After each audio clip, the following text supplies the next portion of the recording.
साल 2024। We begin with fast-moving developments out of Bangladesh. Bangladesh. We are hearing Bangladesh.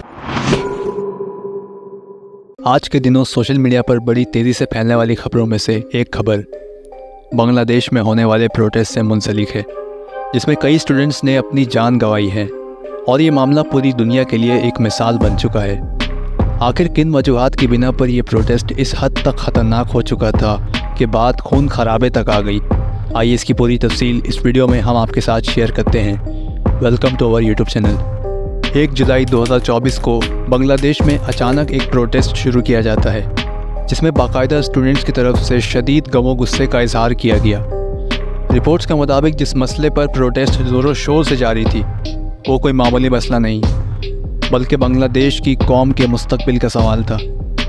Bangladesh में जून 2024 के आसपास शेख हसीना की गवर्नमेंट ने कोटा सिस्टम का ऐलान किया, जो एक कंट्रोवर्शियल स्टेप था। इस कोटा सिस्टम का ऐलान बांग्लादेशी सुप्रीम कोर्ट के फैसले के बाद किया गया था।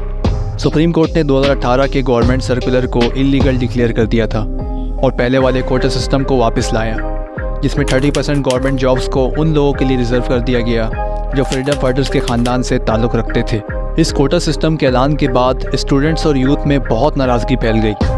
ये लोग पहले से ही कोटा सिस्टम को अनफेयर मानते थे और इस फैसले ने उनके लिए गवर्नमेंट जॉब्स में अपॉर्चुनिटीज़ को और भी कम कर दिया था। ये नाराज़गी प्रोटेस्ट की शक्ल में सामने आई, जो 1 जुलाई 2024 को शुरू हुई। स्टूडेंट्स और यूथ ने इस कोटा सिस्टम के ख़िलाफ़ नेशन वाइड मूवमेंट शुरू कर दिया, जो धीरे धीरे वायलेंट हो गया। प्रोटेस्ट के दौरान बहुत सारी वायलेंट क्लैशेस हुई बिटवीन प्रोटेस्टर्स और लॉ इन्फोर्समेंट एजेंसीज। गवर्नमेंट ने कुछ एजुकेशनल इंस्टीट्यूशन को बंद कर दिया और उनके स्टूडेंट विंग छात्रा लीग को प्रोटेस्टर को कंट्रोल करने के लिए यूज़ किया।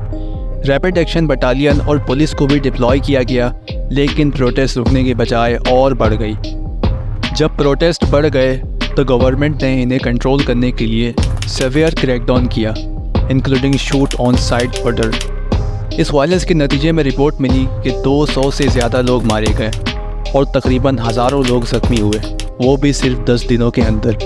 अथॉरिटीज़ ने मास अरेस्ट भी किए, जिसमें कम से कम 2500 लोगों को अरेस्ट किया गया और 61,000 प्रोटेस्टर को मुकदमों में एक्यूज बनाया गया। गवर्नमेंट ने नेशन वाइड कर्फ्यू इम्पोज किया और इंटरनेट को 18 जुलाई से 23 जुलाई तक 5 दिनों के लिए बंद कर दिया।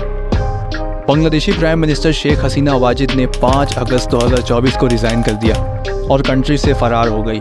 जब वायलेंट प्रोटेस्ट के बाद हालात और बिगड़ने लगे तो बांग्लादेशी मिलिट्री से उम्मीद की जा रही थी कि वो प्रोटेस्ट को कंट्रोल करने के लिए स्टेप्स लेगी।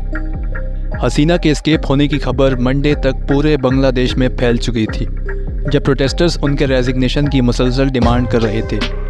जब ये वाज़ेह हो गया कि हसीना वाजिद, जो बांग्लादेश के फाउंडर शेख मुजीबुर रहमान की बेटी हैं, जो मुल्क छोड़कर फ़रार हो चुकी हैं, प्रोटेस्टर्स ने इस खबर पर इंतहाई खुशी का इजहार किया।